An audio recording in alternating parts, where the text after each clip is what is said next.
finally left her vacation and decided to speak to the supporters because there's a lot of controversy about how she spent the money on the campaign. Here's the vice president.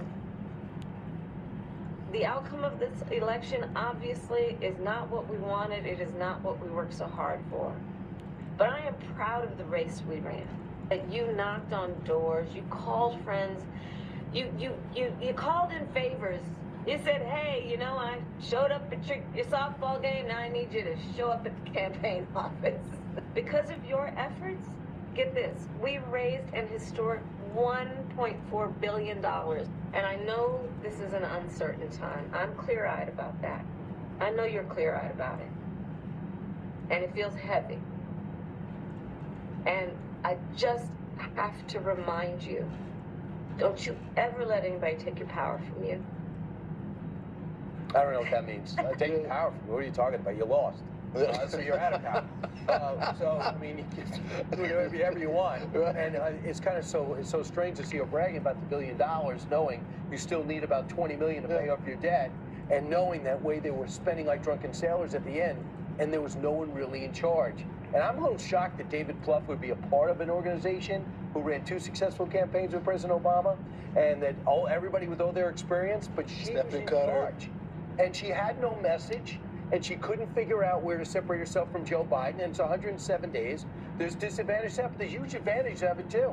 You're not scarred, you don't have any Democrats beating you up, and the hope everybody's unified. That money, in my view, Emily, was a lot against Trump, and she just happened to be the recipient of it. And guys, she was an empty vessel the whole time. That's why she has actually no audit or sort of self-accountability for what occurred. She was just a puppet that the Democrat Party took off the shelf and said, here, you check a couple boxes, so we're going to throw you up on this campaign. As a vice president, she certainly hasn't proved anything. And we talk about the power of money. Well, where's her receipts for the $2.5 million purchasing celebrities that mean nothing because the American people care about the American people? We don't care what Oprah tells us. Evidently, Al Sharpton's in trouble at MSNBC because they say the standards of a talk show host. Or a guy who's getting $500,000 from a campaign to interview the candidate. I wonder how that interview. And we found out afterwards.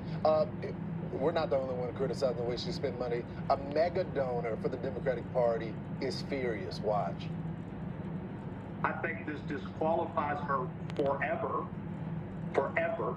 If you can't run a campaign, you can't run America. So the same thing is going to follow Harris for the rest of her career. She cannot be trusted with the money. And the donors are going to be like, where is this money? Basic math, a return on investment. I don't think it's just about that she did not win. It's where they spent the money. And we're going to get into this podcast. I listened to the whole thing yesterday. As someone that grew up in the Democratic Party, 15-year-old knocking, I know they're such great tacticians, but they hear some of the rhetoric that is coming from them. They haven't learned absolutely nothing. So John Morgan said, I'm not giving to the campaign, and he was with Chris Cuomo, who I guess he's he donates to Andrew. So they know each other well. And he said, one thing I asked is, what's going on with the money? What are you doing with the money? He goes, well, I'm buying time in Florida. He said, why are you buying ad time in Florida? Why don't you just do Alabama? You're not going to win Florida. Well, what happens is, if you work in this campaign, you get a commission when you buy ads. That's right. So they're looking to buy ads to get their commission to cash in. You can't have selfish people working for you. And think about how the Democrat Party, as we've seen, was really wielded by the power of the donor. But you contrast that with the Trump campaign that was wielded and pushed by the power of the people. We had George Clooney come out and effectively remove the president from candidacy, and now we have these mega donors coming and saying, you squandered my money, you don't belong in politics anymore. We knew she didn't belong in politics a lot before that because she had no experience to speak of other than manufacturing and pathologically lying. But apparently, it's the dollars that drive the Democrat Party ideology and decisions only versus the GOP that fights for you. So when you want to give like an interview after, give a postmortem, you think you would go to a traditional media outlet, that way they can ask some, tough questions. Instead, the Obama crew that ran Kamala Harris' campaign went to the Obama Bros, which were the speechwriters, the comms team. Pod Save America. Pod Save America, and this is what they had to say. We would do an interview, and the questions were small and processy and about, like, dumb. They were not informing a voter who was trying to listen to learn more or to understand. That does a disservice to voters, and being up against a narrative that we weren't doing anything or we were afraid to have interviews is complete, and also like took hold a little bit, and we just gave us another thing we had to fight back for that Trump never had to worry about. Well, I mean, look, everyone can look back. This is the time to be honest. It's the only time. You have nothing to lose. That mode of midterms. But when she says she blames the people for asking small questions, that is the funniest thing I've ever heard in my life. I blame the friendly questions that we got from friendly journalists. Layups. Where 77% of all the your coverage was positive. Where something like 85% of all Trump's was negative. And you blame the questions. If you get a question of what is it going to take to win, that's all I need. Yeah. Because if I know what it takes to win and what my vision is, thank you for the easy question. I will take advantage of it. You know, with your book interviews. If someone says, tell me about Under His Wings, you can't be like, what a bad question. Right. You say, okay, I'm going to tell you about the content of it. It is an opportunity to show yourself. And what she missed is an opportunity to hop on the podcast and keep on debating the Joe Rogan podcast.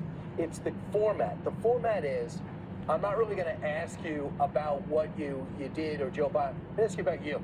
And are you comfortable talking besides recipes? What else makes you up? Yeah. Why did you get married late? What went into those decisions? Yeah. What was it like growing up in San Francisco?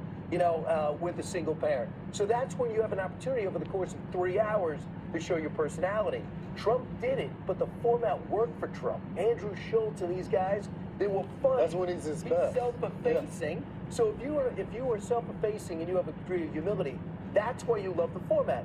And then you hop in with 60 Minutes, you answer some questions circuitously, and they make you seem smart. Yeah. They edit your answers, and you're still complaining, and then you were scared to do an interview.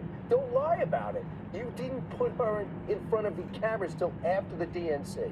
So true. Emily, they blamed Trump, actually, when it came to the... They said, look, they were actually trying to do the interview that same day that Trump did it in Houston, but they just really couldn't make it work. It's to Brian's point, though, they really didn't want to do the interview. There were people within the campaign staff that didn't think that she was shying, A. And number two, as Jane Carville made it very clear, the young people on the campaign, the crazy, blue hair, purple hair. Don't do Rogan. They said, don't do Rogan. That's right. And the thing is, for someone that effectively attempted to have us believe in her as a leader, and by the way, she was the current vice president this entire time, and yet remains unchallenged. To your point about all of these interviews, everything she said was never challenged. She never had a follow-up question. Contrast that with President Trump during a debate where everyone said it was 3-on-1. Everything he said was challenged, twisted, manipulated, and pushed back. She had every softball, every option, every opportunity, every time. And yet she wants us to believe that she's the victim, that the scheduling didn't work out, that she can't make something work, and yet you want me to put my faith in you as a commander-in-chief? You think I can trust you with the nuclear codes, with diplomacy, with representing me on the national and global stage, and you can't even articulate the answer to a softball question as to economic policy or why you flip-flop. She should have never did the rally in Houston. There was no shot in winning Texas. Right. There was absolutely no shot. It would have been more beneficial to the campaign to do the interview than do that rally in Texas. They had this, just like the poll that was released days before Iowa. There was no shot in winning Iowa. Everyone knew it. It was an outlier. Instead, they wanted the voters. They said the same thing about Florida. There's a shot. We're seeing some movement. Ron DeSantis has dominated in Florida for the last election cycle, okay? Midterms and his governor's race. So there was no data to suggest that they had a path there, but they were telling people this to try to excite. Just like at the convention, Brian, they said there was so much joy. There was no joy. No one liked her. And we saw it in every swing state when she lost every single swing state. Right. So I think there's a lot there. I just think